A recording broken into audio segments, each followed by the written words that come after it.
शहर में आवारा श्वान की समस्या को देखते हुए बुधवार को नागपुर महानगर पालिका में एक अहम बैठक हुई। इस बैठक में अतिरिक्त आयुक्त वसुमना पंत ने जरूरी निर्देश दिए।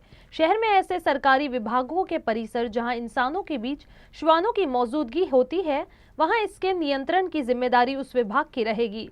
अतिरिक्त आयुक्त ने बताया कि ऐसे विभागों को खास तौर पर श्वानों के नियंत्रण के लिए एक नोडल ऑफिसर की नियुक्ति का निर्देश दिया गया है। आवारा श्वानों की समस्याओं को लेकर देश भर में किस तरीके से उपाय योजनाएं अपनाई जानी चाहिए, इसे लेकर सुप्रीम कोर्ट ने कुछ दिनों पूर्व ही गाइडलाइन एक जारी की थी और इसी के मद्देनज़र नागपुर महानगर पालिका उस तरीके की उपाय योजनाओं को क्रियान्वित करने का प्रयास कर रही है। हमारे साथ अधिक बातचीत करने के लिए मौजूद हैं अतिरिक्त आयुक्त वसुमना पंत मैडम। मैम, ये बताइए कि किस तरीके से ये उपाय योजनाएं की जा रही हैं। बड़ी समस्या है, सुप्रीम कोर्ट इस पर लगातार चिंता अपनी व्यक्त करते आया है और नागपुर शहर में भी एक बड़ी समस्या है। जैसे कि हम सब जानते हैं कि 7 नवंबर को ऑनरेबल सुप्रीम कोर्ट ने जजमेंट पास किया था। उस जजमेंट के हिसाब से 3 मुख्य पॉइंट्स हैं। उसमें से सबसे पहला पॉइंट हमारा ये है कि हमारे सब हेल्थ इंस्टीट्यूट्स में private and government both at any given point of time anti rabies और इम्यूनोग्लोबिन की संख्या मतलब पर्याप्त संख्या हमारे पास होनी चाहिए। उस संदर्भात में आज IGMC, super speciality, Daga, civil hospital, मेरे महानगर पालिका के खुद के जो हॉस्पिटल्स हैं उनसे आढ़ावा लिया गया और सभी को ये सूचना दी गई है कि आप एक पर्याप्त मात्रा में ये दोनों अवेलेबल रखिए और साथ ही साथ हमारे को हर मंथ में कितना स्टॉक अवेलेबल है, आपके पास कितने केसेस रिपोर्ट हुए, उसका हमको दीजिए। दूसरा भाग जजमेंट का ये था कि जो भी गवर्नमेंट इंस्टीट्यूट्स हैं उनका government institutes, educational institutes, hospitals, depots, railway stations, इनका हम लोगों को एक सर्वे करना है एंड सर्वे करके उन एजुकेशनल इंस्टीट्यूट्स को और बाकी प्राइवेट हॉस्पिटल्स वगैरह को ऐसी उपाय योजना करनी है जैसे कि उनके कंपाउंड वॉल की हाइट बढ़ाना, गेट्स इस्टेब्लिश करना, फेंसिंग करना, ताकि बाहर से कुत्तों की संख्या अंदर नहीं आए and we are able to ensure a safe and premise.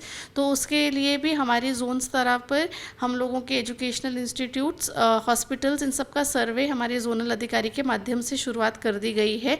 काफ़ी हद तक काफ़ी जोन्स में ये सर्वे हो गया है। जो सर्वे के लिए हमारे इंस्टीट्यूट्स अभी बचे हैं उनको हमने टारगेट किया कि 31 दिसंबर तक हम ये करेंगे। साथ ही साथ जब हमारी आईजीएमसी, बाकी हॉस्पिटल्स के साथ भी चर्चा हुई तो हमारे को ये अंदाज़ा आया कि उन्होंने अपने खुद के लेवल पे अपने प्रेमिसेस को सिक्योर करने के लिए बहुत सारी उपाय योजना और कंस्ट्रक्शन वर्क्स जो हैं वो ऑलरेडी शुरू कर दिए हैं।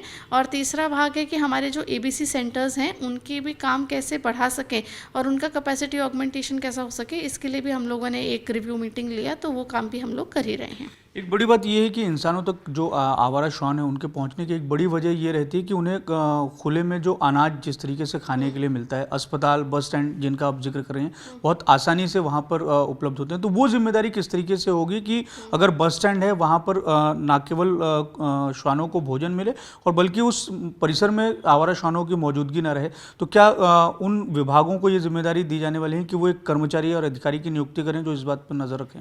हर एक इंस्टीट्यूट ने एक नोडल ऑफिसर की नियुक्ति की है। उन नोडल ऑफिसर्स के संपर्क में हम कंटिन्यूसली हैं। आज की मीटिंग के दरमियान भी हमारे लक्ष्यात आया कि जहाँ पे भी वेस्ट डिस्पोजल है एंड स्पेशली फूड डिस्पोजल है, वो अगर प्रॉपर तरीके से नहीं होता है तो जानवरों की संख्या वहाँ पे बढ़ जाती है, डॉग्स की संख्या वहाँ बढ़ जाती है। तो सबको वैसे निर्देश दिए गए हैं। इसीलिए जो हमारी एक जॉइंट इंस्पेक्शन की कमेटी जा रही है वो ये चीज़ भी देख रही है कि वेस्ट डिस्पोजल कहाँ पे हो रहा है, स्पेशली फूड वेस्ट का, और अगर उसको महानगर पालिका की तरफ से कोई मदद लगती है उनको प्रॉपरली डिस्पोज करने के लिए तो उसके लिए भी हम उपाय योजना कर रहे हैं। एक बड़ी उपाय योजना के तौर पर डॉग्स का वैक्सीनेशन जो है वो भी किया जा रहा है। नागपुर महानगर पालिका बीते कुछ महीने से कर रही है और उसका रिजल्ट किस तरीके से सामने आया है कि नई जो जन्म दर है वो कुछ कम होती हुई दिखाई दे रही है? हम लोग हर साल वर्ल्ड रेबीज़ ऑर्गेनाइजेशन के साथ रेबीज़ का एक कार्यक्रम लेते हैं 1 महीने का।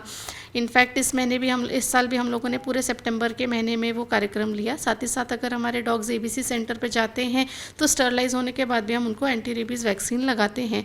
लास्ट ईयर के और इस ईयर के डेटा को अगर हम कंपेयर करेंगे, क्योंकि इस बात पे मैंने काफ़ी विस्तार में चर्चा की थी, तो लास्ट ईयर के कंपैरिजन में आज के डेट में number of puppies and pregnant dogs found are lesser than last year, जिसका अर्थ कहीं ना कहीं हम ये निकाल सकते हैं कि हमारा स्टरलाइजेशन प्रोसीजर जो है वो 100% तो नहीं हो सकता, but it is moving in positive direction.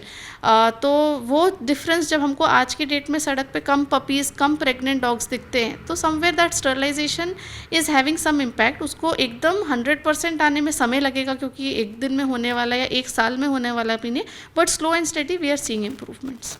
Thank you ma'am. तो ये थी मनपा की अतिरिक्त आयुक्त वसुना पंत मैडम, जो हमें बता रही थी कि आवारा श्वानों की जो समस्या है उसको लेकर क्या कुछ उपाय योजनाएं अपनाई जा रही हैं और उसे क्रियान्वित की जा रही हैं। वीडियो जर्नलिस्ट लोकेश मोहिते के साथ दिव्येश द्विवेदी, यूएसएन न्यूज़, नागपुर।